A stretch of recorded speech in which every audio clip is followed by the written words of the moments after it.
ಸ್ನೇಹಿತರೆ, ಜಗತ್ತಿನಲ್ಲಿ ಕೋಟ್ಯಂತರ ಅಭಿಮಾನಿಗಳ ಹೃದಯವನ್ನ ಗೆದ್ದಿರುವ ಒಬ್ಬ ಆಟಗಾರ ಇದ್ದಾನೆ. ಚೆಂಡು ಅವನ ಕಾಲಿಗೆ ತಾಗಿದ್ರೆ ಸಾಕು, ಮೈದಾನವೇ ಮಂತ್ರ ಮುಗ್ಧವಾಗುತ್ತೆ.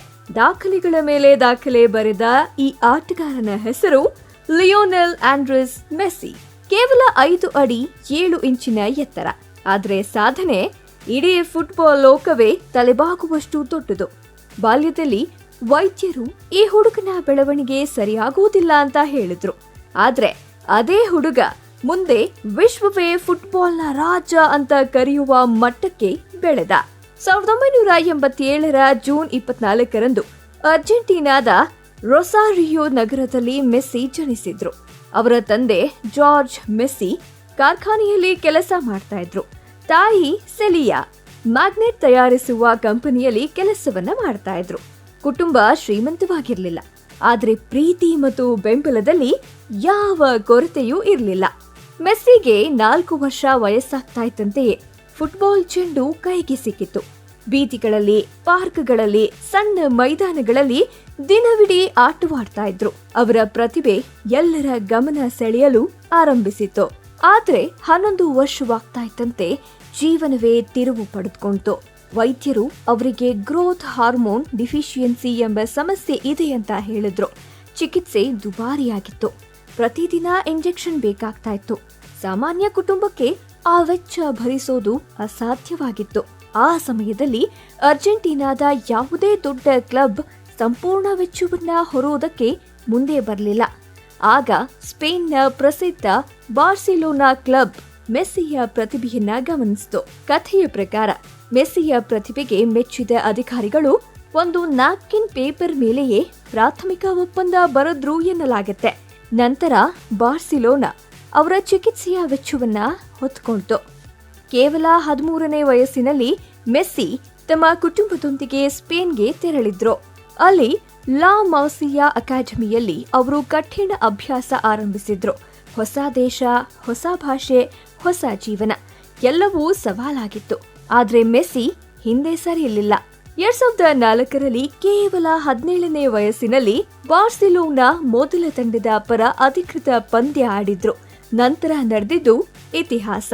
ರೊನಾಲ್ಡಿನೋ, ಜಾವಿ, ಇನಿಯೆಸ್ಟಾ ಅವರೊಂದಿಗೆ ಮೆಸ್ಸಿ ಬಾರ್ಸಿಲೋನಾವನ್ನ ವಿಶ್ವದ ಅತ್ಯಂತ ಭಯಾನಕ ತಂಡವನ್ನಾಗಿ ರೂಪಿಸಿದ್ರು. ಪೆಪ್ ಗಾರ್ಡಿಯೋಲಾ ತರಬೇತಿಯಲ್ಲಿ ಅವರ ಆಟ ಇನ್ನೊಂದು ಮಟ್ಟಕ್ಕೇರಿತು.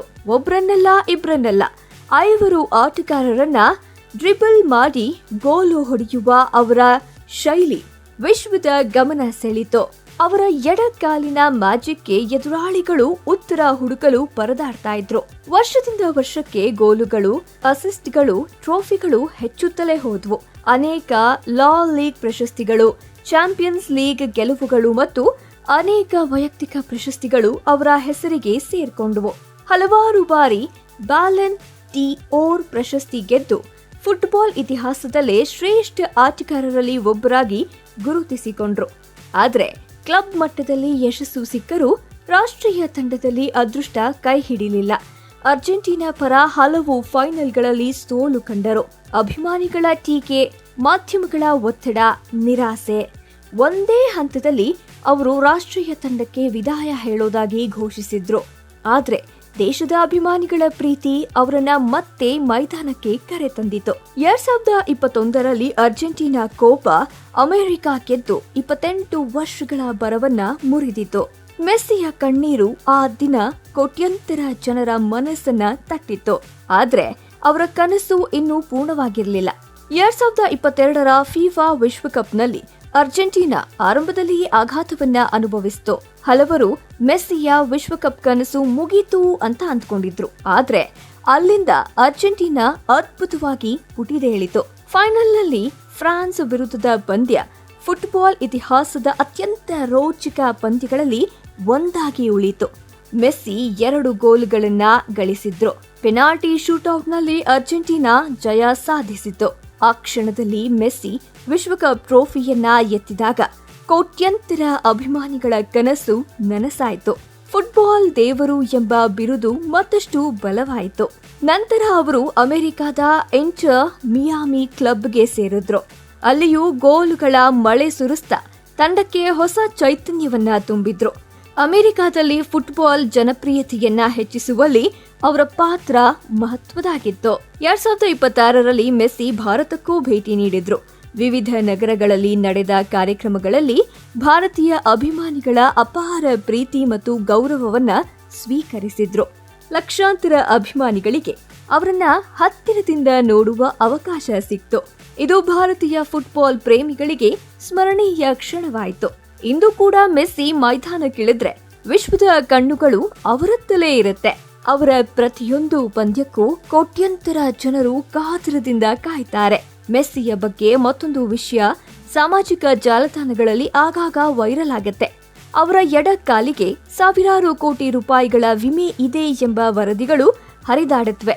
ಆದ್ರೆ ಈ ಕುರಿತು ಅಧಿಕೃತ ದೃಢೀಕರಣ ಲಭ್ಯವಿಲ್ಲ.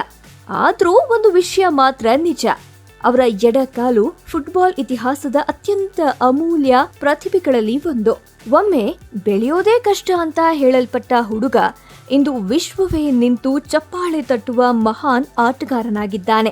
ಪ್ರತಿಭೆ ನಿಮ್ಮನ್ನ ಆರಂಭಿಸಬಹುದು, ಆದ್ರೆ ಕಠಿಣ ಪರಿಶ್ರಮವೇ ನಿಮ್ಮನ್ನ ದಂತಕಥೆಯನ್ನಾಗಿ ಮಾಡುತ್ತೆ. ಲಿಯೋನೆಲ್ ಮೆಸ್ಸಿಯ ಜೀವನ ಅದಕ್ಕೆ ಜೀವಂತ ಉದಾಹರಣೆ.